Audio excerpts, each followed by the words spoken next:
Do you have a teammate whose cracked 2x1 design gets you offlined every night? Stop building your grandma's base and let me teach you how to expand a proper 2x1. This is the Burrow. It's a simple, casual 2x1 expansion that doesn't require any externals or buildouts, and it doesn't break the bank on resources. It's got a nice open layout on the inside, plus tons of box space, and I managed to fit 2 separate bunkers, one holding the drop down to your core, and the second a sneaky conditional bunker on your roof. The peek downs cover any angle someone could be hiding outside, and overall, this solo duo base is a great alternative to those expensive designs that us casual players just can't afford. There's so much more that I didn't have time to talk about, so let's just give you a full tour of the design, and you can decide if it's right for you. Heading through the airlock, you can see the extensive door path to our second floor living area. This first square gives us a 4-box drop loot room, as well as a quick peek outside with some furnaces below, and behind us an ankle biter peek onto your roof. You'll want to see the main core of this base because the bunker is so cool, but for now, upstairs to the peaks. You can see on the way up we have a few deployables as well as a vending machine if you'd like. Behind us we can exit the roof with another airlock, and up here you can see the tiny roof floor I designed to keep the cost low but give you great angles on all 4 sides of the base. Also, if you get a second, don't forget to drop a like on the video, I'd really appreciate it. I'd also recommend placing a couple turrets up here just in case someone tries to ladder or build up. But if that fails you, of course we have the ankle biter peaks on both sides of the roof. On the other side of our roof access, we have this simple airlock which leads into a square roof piece. This is our first bunker, and we can open it by going through that garage door we passed at the start of the tour. To open, simply place a roof piece off the back of those boxes, and the roof above will demolish. You can use this to store a few extra kits when you go offline, or keep 1 box for yourself and the best of your loot, and 1 for the best of your teammates. Of course, sealing the bunker is just as easy. Simply demolish the roof below, and now you can replace the one above it. So with the upstairs toured, let's head back down to the core and open up the main section of the base. Through the first door, we have our workbench, a few extra deployables, and our ankle biter to the other side of the base. The single door houses our drop down and some electric furnaces as well. This drop down bunker is completely flame proof and explosive proof, and I'll show you why right now by spawning downstairs in one of our 2 bags.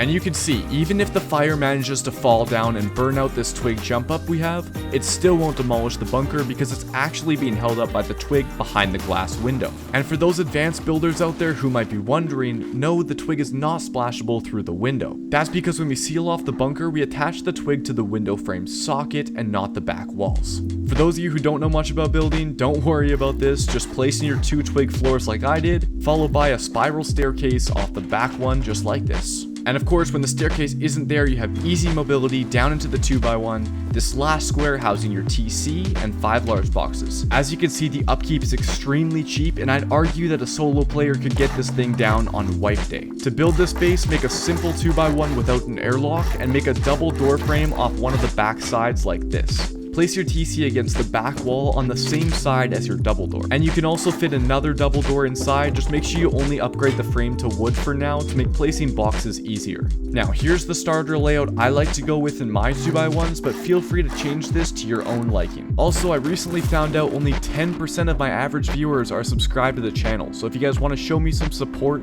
I'd really appreciate it if you subscribed. It's only 1 click and it really helps me out.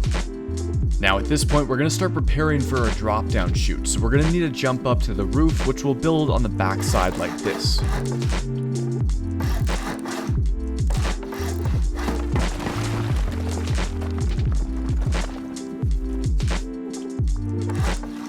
And note that next to our double door, I'm placing 2 half walls and not a full wall. This will be very important for our bunker later on.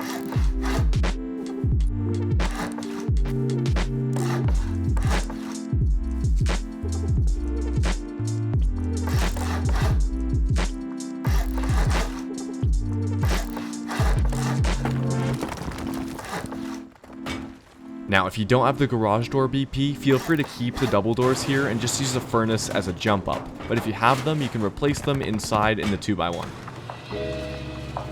For the next step, let's honeycomb the main walls of the 2x1 to make it a little stronger from early game satchel raids.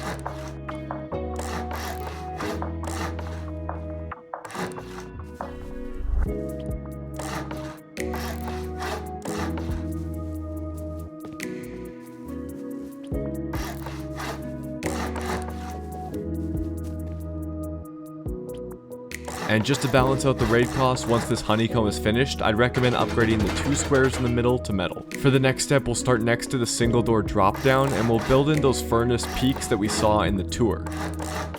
Just be aware that that single door should be placed with the hard side facing you.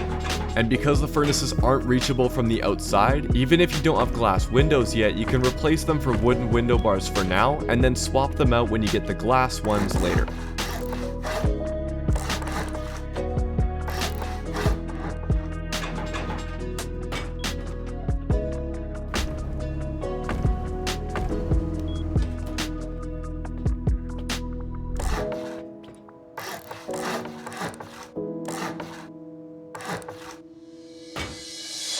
Then here you'll see me adding in these triangle floor frames going through the door just like this. These are just going to stop anyone from cheaply raiding in through your single door. At this point, your base should look something like this. This next step is going to be the most expensive portion of the base in terms of upgrades. I'll skip through this step to save time, but essentially anything that's on the outside of the base that isn't a wall frame or a foundation should be upgraded. And here's the necessary upgrades to do on the inside of the base as well. And from this point forward, I'm also going to upgrade our entire 2x1 to the final grade in HQM and metal. This doesn't need to be done all at once, but you can work on this throughout the wipe as you progress and gain more HQM.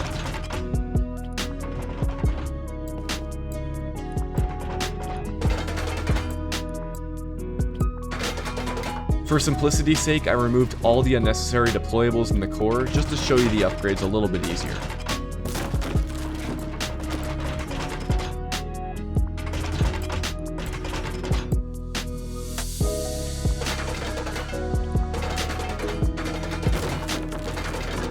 Now, feel free to customize the core to your own liking. Here's the layout I like to go with. Just make sure, most importantly, you have a bag placed down before you seal off the bunker.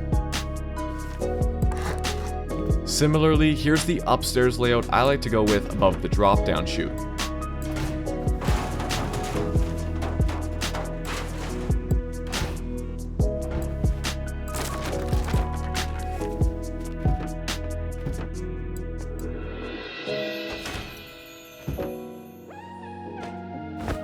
Next, head outside and we're going to seal off the jump up to our front door with a roof piece like this. You can then place walls on either side, and don't seal it off just yet because we actually need to place a half wall followed by a full wall for the bunker to work properly. As long as you haven't used any DLC skins, you can use the metal roof as a temporary jump up to get to your front door.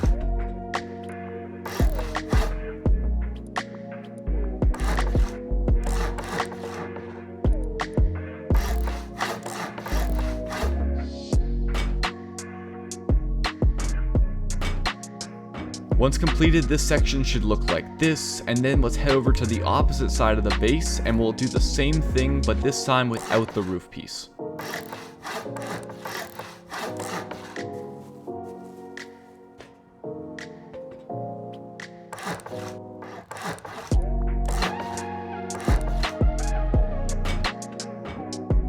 Now that we completed that last step of the base, we can add the final layer of honeycomb on both sides in stone.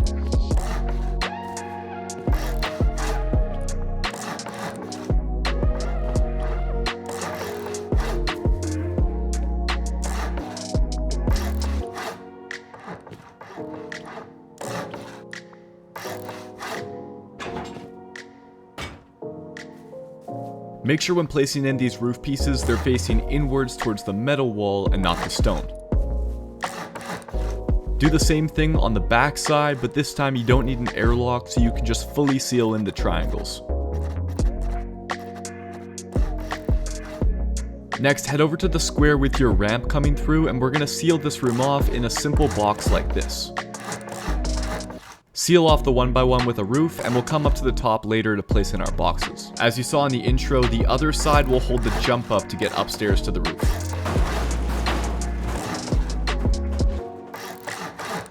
This is optional, but if you think you'd like a vending machine, you can place a door frame off the back wall opposite of the airlock.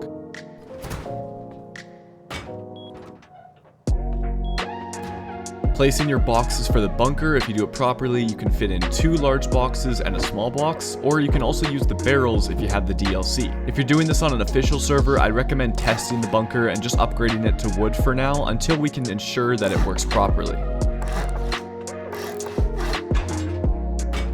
For a little extra security, we're going to add an airlock leading to the bunker. That's because if any grubs or your local Zerg is really committed, they could soft side those side walls.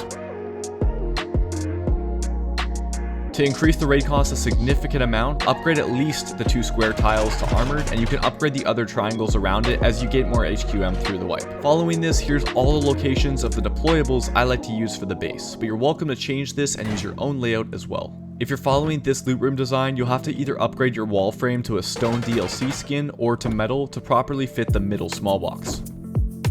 Once you've placed all this in, make sure you can still access the repair bench in the back and all of your small boxes. And as I mentioned in the intro, the other side will be a simple 2-box drop loot room. Just make sure whatever you place down in here works with the roof piece to open up your bunker afterwards. I like to fit my research table right in front of this Dropbox loot room because it doesn't get in the way of too much and you can still easily access all the boxes.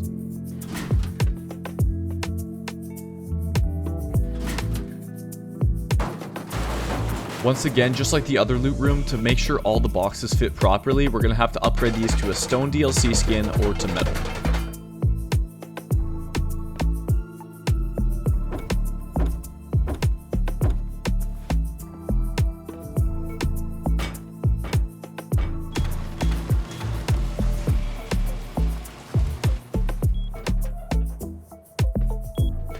The peak downs in this base are fairly simple. All you need to do is place down some floor frames, followed by roof pieces on top like this.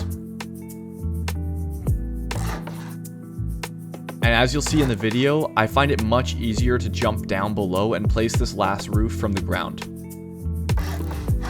For aesthetic purposes, I'm going to upgrade all of these peak downs to the Brutalist stone skin, and then you can end them off with a wall frame right in front like this. Placing doors in these wall frames is completely optional, but it's a nice touch if you want to section off your base when fighting.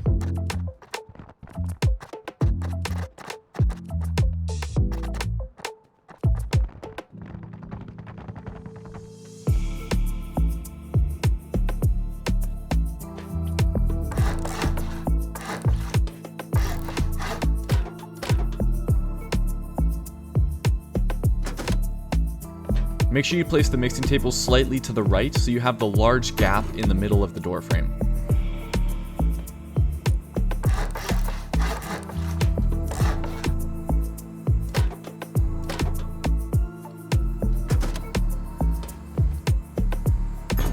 This part is also optional, but if you'd like to place windmills on the base, here's where I would place them on either side.